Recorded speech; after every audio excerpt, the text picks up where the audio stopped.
Present. Legislator Duchessis. Here. Legislator Wheeler. Present. Legislator Isabel. Here. Legislator Patel. Yes. All right, let's stand for the salute.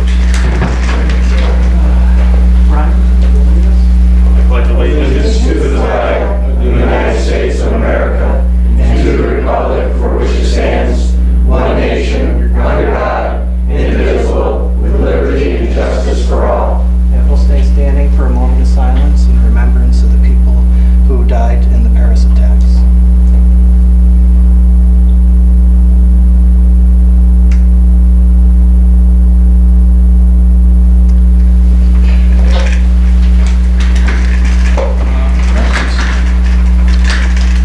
First up is public comment.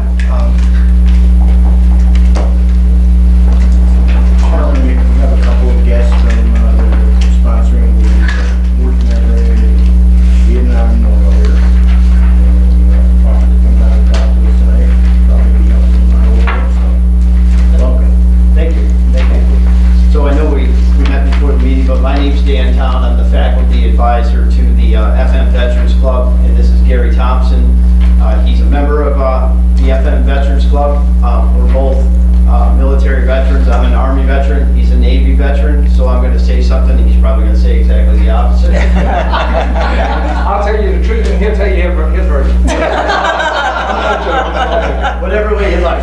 But I would appreciate you giving us a few minutes to speak to the legislator. We want to give you an idea of a project that we're working on, doing some fundraising on, and hopefully ask for the county's for the county legislators' support. And being legislators, you know what the word support means.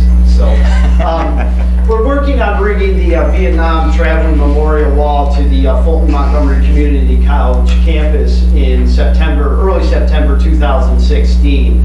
It's a 3/5 scale model of the actual memorial that's down in Washington, D.C. About over 58,000 names on the memorial down in D.C. and exact replica, so those same names in the same order on this 3/5 scale. About 300 feet long. And so it's an exact replica, and we want to bring it to our campus for a few different reasons. First of all, the war ended in 1975, and I was 5 years old at that time. Okay, so at that time I wasn't really thinking too much about it. Now in school, I learned about the Vietnam War like a lot of people did, and being in the education field, kind of saw this along with the club as an opportunity to educate people my age and younger about the conflict, and a couple other things. Be able to bring a renowned memorial like the Vietnam Memorial up here to kind of educate the local community as well. What we want to do is ask if the county board would consider helping us fund this project. It's about $7,500 to bring the memorial to campus. We're trying to raise about $10,000. A couple of reasons that we're trying to do that. First, there's some other expenses that are associated with the wall, like some hotel rooms and some gas mileage to bring this memorial up here to Fulton and Montgomery County. So we just want to make sure we have enough money in a contingency fund, so to speak, landscaping, do the memorial and make the event, do the memorial justice and make the event as respectful and as nice as it could possibly be. Any money that we would have left over after paying all the expenses for the wall, what we want to do is we want to donate that money back to local veteran organizations. So again, we'd just like to ask the board if they would consider possibly helping us fund this project. Folks, my name is Gary Thompson. I'm originally from Georgia, if you hadn't told by now. So I'm not too appropriate on things. But thank you for letting us speak, first of all. Let me tell you how dear this is to me. I moved up here in 2008 when I was medically retired. I've met a lot of people. One of the first guys I met was named after this town. His name was Joe Fonda. We became real good friends. First, when he came up in my drive, I didn't know how I was going to get along with the people and, you Yankees. But when he spoke to me, and we got to talking, he dropped the tailgate, and he looked at me, and I looked at him. We talked, and I said, these are my kind of people. He told me about his stint in Vietnam, and I met a lot of other local veterans who were from Nam, and it touched me. And then when this project came along, something else touched me even more. I was in the MBT bank right here. Miss Joy came up to me and says, Gary, that was your name in the newspaper. I says, yes, ma'am, about the wall. Says, let me tell you a story. I said, I've got all the time in the world, tell away. She said, my father served in Vietnam. My father was killed in action. I was only 5 years old. I hope I don't get this wrong, but I think she's got a sister who was 8 years old at the time. She said, we were planning a 50th memorial come July, but we wanted to know, would you please see if there's a way that we can mention him when this wall gets here, because this is very important. I said, not only will I find a way, I said, I'll beg the man in charge, would you stand down? And I said, we'll find a way, because it's very, very appropriate. And he hit me when I walked in. I said, wow, I got chills. I said, let me check on this man that she told me about. Sergeant Robert Ray Taffel. He served in an area, he was a crew chief before the CH-46. That's a helo that you've probably seen with 2 propellers. It's a transport carrier. July the 15th of 1966, up under small arms fire, they were moving men in the area. He took on around a small fire from some Vietcong. A picture was taken of his helo when it was in its process of crashing. I couldn't help but think, a chill run over me. What was he thinking? He's got children at home, and other men did too. That picture actually was a very popular picture. And I just got thinking again, I said, wow, I'm talking to his daughter. And I was checking out this story, and it touched me more. I said, how many more stories do we have like this? And it's dear to everybody. And something else that I was ashamed of. I always think of the Vietnam Memorial Wall as being men who died in service. No, we had a lot of women who died in service. And on that wall, there are women's names. Now, a lot of women that died either got hurt and died later in the conflict, which was flown back to the States, and their names are in a different area in Washington. Matter of fact, there's even a memorial for them. But I thought it all too befitting just to share this story with you, because I feel like this is my home now. It is my home, and everybody's family, and I think it touches each and every one of us, this wall. These stories that jump out at you when you stand in front of that wall. I don't know if y'all have ever done that before. But when you get a chance to go over there, you better be there. But when you get over there, stand there and look at those names and think for a moment, if only for a moment in silence. What are they saying to us back? And did we give them enough appreciation? Because now we've got a chance to do that. And let some of these locals heal at the same time. Because they call it the healing wall. And I honestly believe it is a healing wall, So I think it's very appropriate that we bring it to Montgomery County, Fulton County. Bring these 2 counties together. We're expecting people from all over. I've been in Albany and people say, hey, it's going up there. We'll drive. It's not too far. I was in Brooklyn and I had the police officers down there. We go hang out sometimes and they says, we're going to ride our bikes. I says, you're more than welcome. We'd love to see you guys. This is really touching. So I'll make it short. Georgians usually make it long, but I'll make it a little shorter, Georgian. But we do appreciate any and all help, and not in just the financial area, because that's important. We have to get that groundwork down.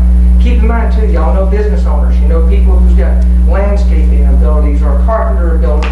When it comes closer, we're going to need volunteers that don't mind putting out an hour or 2 to give us some insight, because it has to be set a certain way. These walls are set at 125 degrees for a reason. Everything has to be just so, and appropriately so. So thank you for your time. I'm glad y'all put up with me. Nobody threw me out. Yes, sir. What was the gentleman's name? Robert Ray Teflon. And guess what? His friend died with him too on that helo, and his friend is right here from, Teflon's from Fonda. And I'm sorry, I can't remember the other guy's name, first name, but his name was Case.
sticks with it. We want to, you know, honor them as well as, you know, have a chance to bring this to the community and hopefully educate some folks too. So they had a guy also, a few years ahead of me in school, Ken Loya, was killed. He lived right in Glen.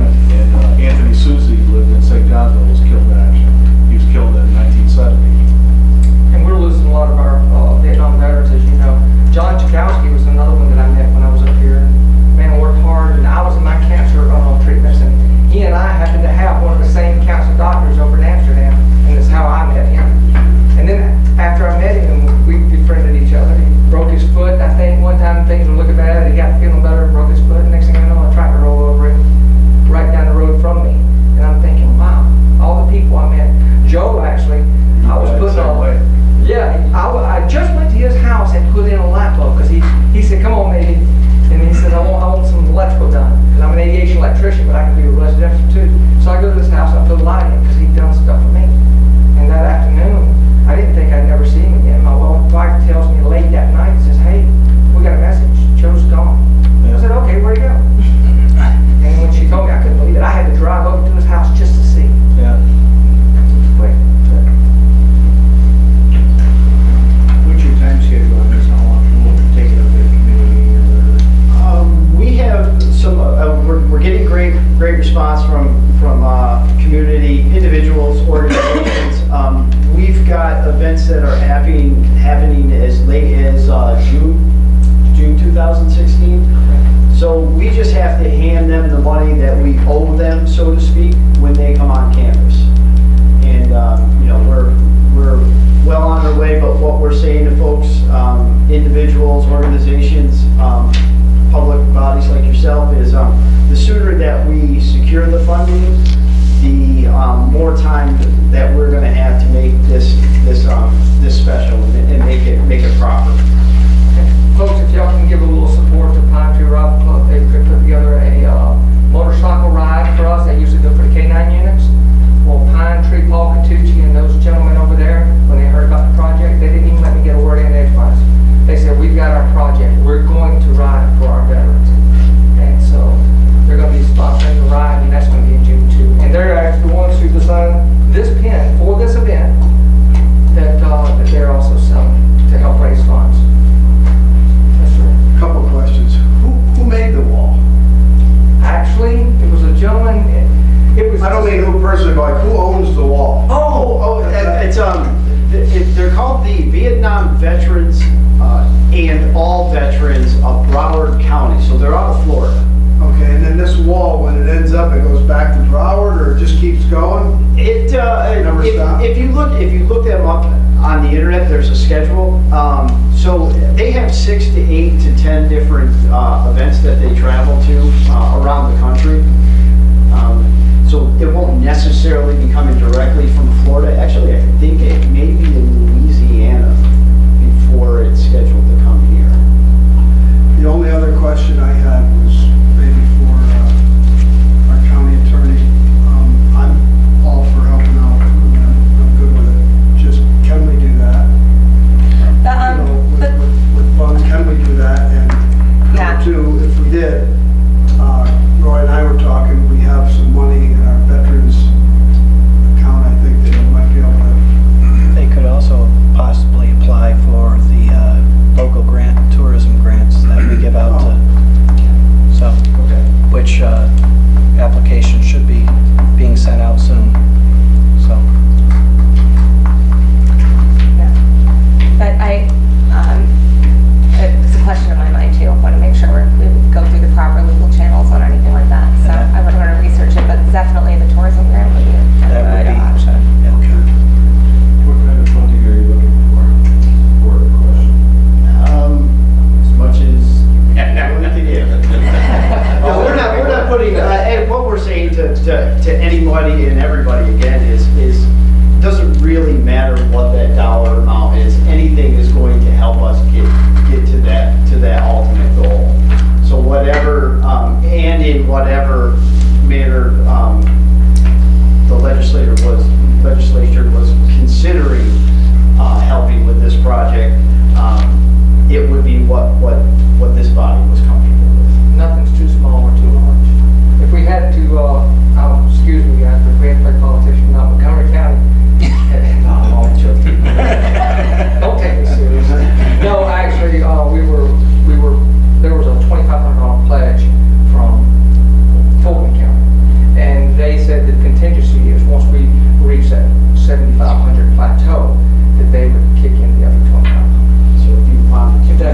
similar and make them pay.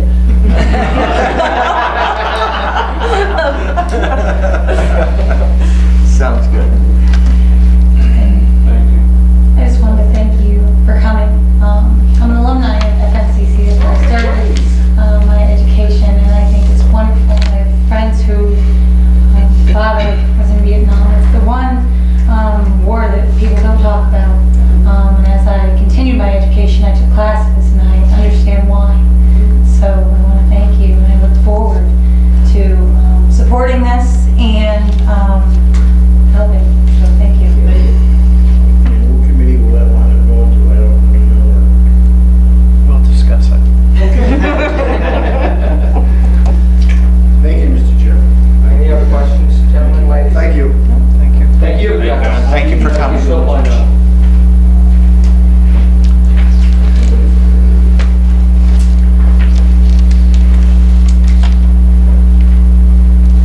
I'm Ed Bishop, I'm supervisor in town of Mohawk. You have a piece of business before you tonight, which is the agreement between Fulton and Montgomery County concerning the business park and the acquisition of the land in the town of Mohawk. I want you to know, first of all, that there is no agreement yet between the city of Johnstown and the town of Mohawk.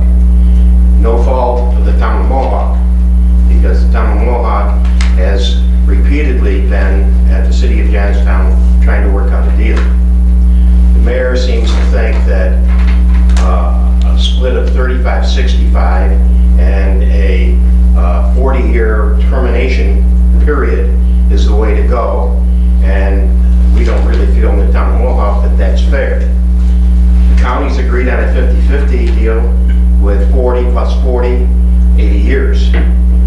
I love that. We're talking about an important piece of property, not only for economic development for the area, but also from the other perspective that you're taking away 260 acres of pretty darn good farmland. And that is what our comprehensive plan in the town of Mohawk has asked us to look to protect, is the farmland and the nature of the town of Mohawk as it is today. They are also in favor of economic development, and they're not greedy. They just soon have it in the town of Florida, the town of Glen, the town of Canajoharie, anywhere in Montgomery County, except they'd like to protect their land and not give it away to Fulton County. I know it's inevitable, and that's the approach this mayor has taken.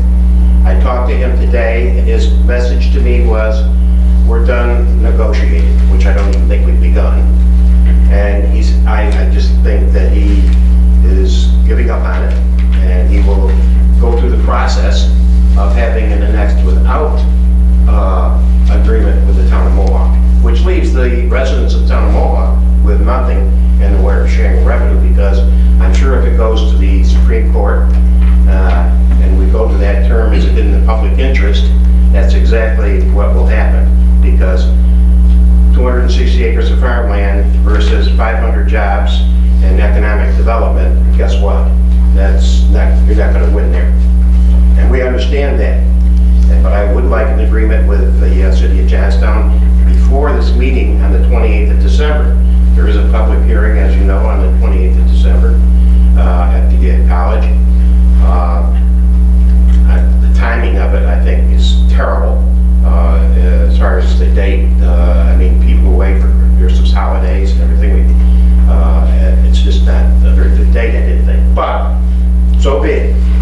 What I'm asking here tonight is at least the three legislators that represent the people in the town of Mohawk vote no, just to say that we don't think there should be an agreement. And I'd really appreciate it if you'd hold off until I have an agreement with the city of Johnstown, because I think that's the only position I'm going to win with, is if the Montgomery County says I'm going to support the town of Mohawk. And as soon as the city agrees with the town of Mohawk,